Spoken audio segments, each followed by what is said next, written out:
You got the raise. You remember the number. And somehow your bank account didn't notice. It is one of the strangest experiences in adult life. You earn more than you did a year ago, maybe a lot more, and yet the feeling of having enough money hasn't changed. The number on your payslip went up. The number in your head stayed exactly where it was. And that gap between what you earn and what you feel is not a personal failure. It has a name, a mechanism, and a researcher who has been mapping it for years. Lifestyle creep is the quiet process where your spending rises to match your income, not because you decided to spend more, but because each individual upgrade feels reasonable, even necessary at the time. The better coffee, the slightly bigger apartment, the gym that actually has clean towels. None of these decisions feel like indulgence. They feel like catching up. And that is exactly what makes lifestyle creep so effective at keeping you exactly where you were, only with better furniture. The first mechanism is called hedonic adaptation, and it was formally described by psychologists Philip Brickman and Donald Campbell in 1971. They called it the hedonic treadmill, and the name is deliberate. You keep walking, you keep earning, you keep upgrading, and your level of satisfaction stays in the same place. The treadmill moves under you. Brickman and Campbell showed that people adapt to positive changes in their circumstances remarkably quickly. A pay rise feels great for a few weeks, maybe a couple of months. Then the new income becomes the new normal. The premium coffee you treated yourself to after the promotion, within a month, it is not a treat. It is just your coffee. And if you try to go back to the old one, it feels like a downgrade, not a return. This is not weakness. It is architecture. Your brain is built to adapt to new conditions and then treat them as baseline.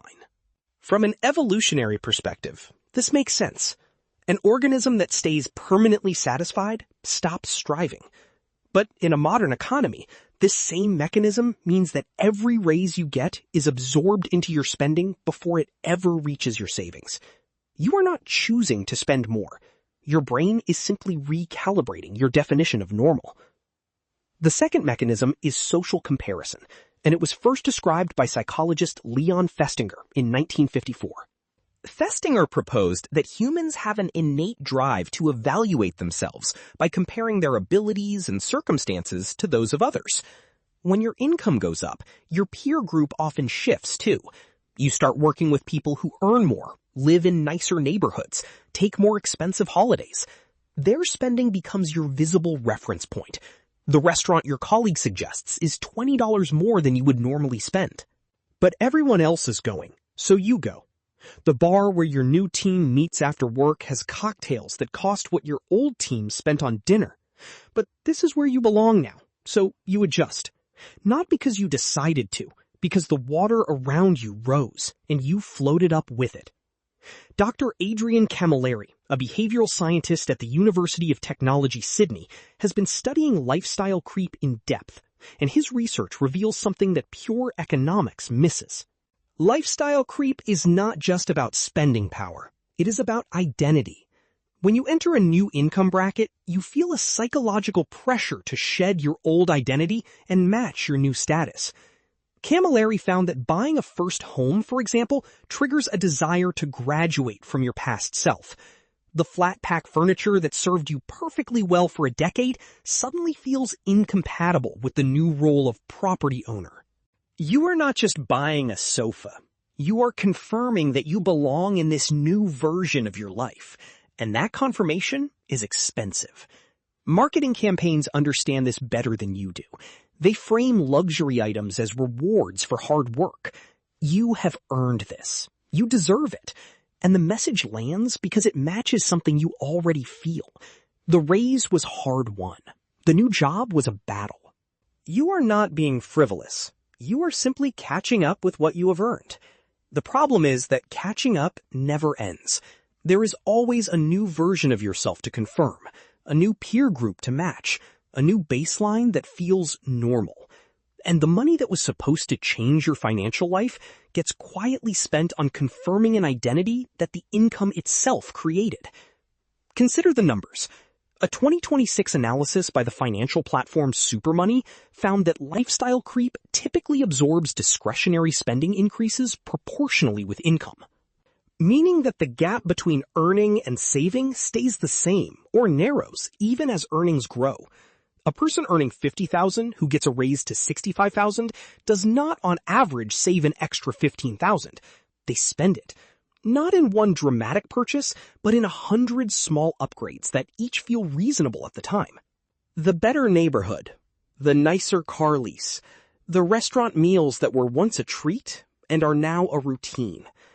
2 years later, they have less in savings than before the raise, and they cannot quite explain where the money went. The answer is that it went into hedonic adaptation. It went into social comparison. It went into identity confirmation. It went into the invisible gap between what you earn and what you feel, a gap that no amount of money can close, because the gap is not a number. It is a mechanism. And here is the part that makes it genuinely difficult to escape. Lifestyle creep does not feel like a problem while it is happening. It feels like progress.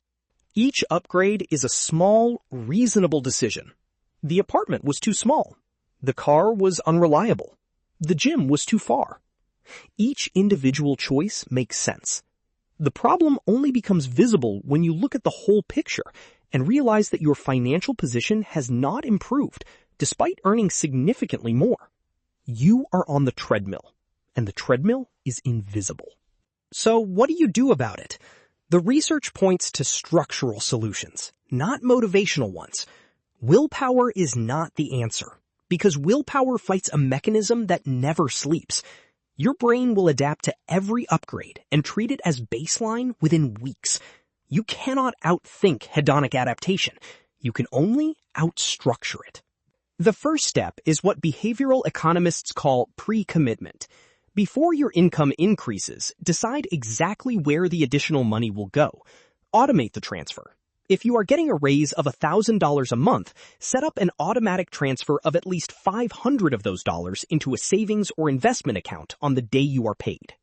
Not at the end of the month, not after the bills, on the day the money arrives. The research on pre-commitment, including work by Dan Ariely and Klaus Würtenbrock published in the Journal of Consumer Research, shows that people who pre-commit to savings goals are significantly more likely to achieve them than people who intend to save whatever is left over. The reason is simple. Whatever is left over is always less than you think, because hedonic adaptation has already spent it in your head before you see the number. The second step is what the financial educator Natasha Janssens calls a spending freeze. For 30 days, pause all non-essential spending. No new subscriptions, no upgrades, no treats. The purpose is not deprivation. The purpose is awareness. After 30 days, you will notice which expenses you genuinely missed and which ones you had already forgotten. The ones you forgot are the lifestyle creep. They are the upgrades that became invisible. Resume only the expenses you actually missed and automate the rest into savings before the freeze ends. The third step is to audit your peer-driven spending. Look at your last month of expenses and identify every purchase that was made because of someone else's suggestion, expectation, or presence. The restaurant you went to because your colleague invited you. The streaming service you added because everyone at work was talking about the show. The outfit you bought because you had a meeting with people who dress differently from you. This is not about cutting social contact. It is about recognizing that Festinger's social comparison mechanism is operating in your spending without your explicit permission. Once you see it, you can make a conscious decision about which of these expenses you actually value and which ones you are simply floating along with. The fourth step is to separate your identity from your spending. Camilleri's research shows that lifestyle creep is driven by the desire to confirm a new identity. You can confirm that identity in other ways. The fact that you own a home is not determined by how expensive your sofa is. The fact that you earned a promotion is not determined by how much your watch costs. The identity is real. The spending is optional. Write down the things that actually confirm your new role or status to yourself. You will find that almost none of them require a purchase. The fifth step is to track your savings rate as a percentage of income, not as a dollar amount. If your savings rate stays the same when your income goes up, lifestyle creep has already won. The goal is for your savings rate to increase as your income increases, which means that at least some of every raise reaches your future self, instead of being absorbed by your present self's new definition of normal. These steps are not about being frugal. They are about being conscious. Lifestyle creep succeeds because it operates in the space between what you earn and what you notice. The moment you notice it, the mechanism loses some of its power. Not all of it. Your brain will still adapt. Your peers will still spend. The treadmill will still move. But now you know where the treadmill is, and you can decide whether you want to walk on it. And now you know why your bank account didn't notice, and what to do before the next one disappears the same way.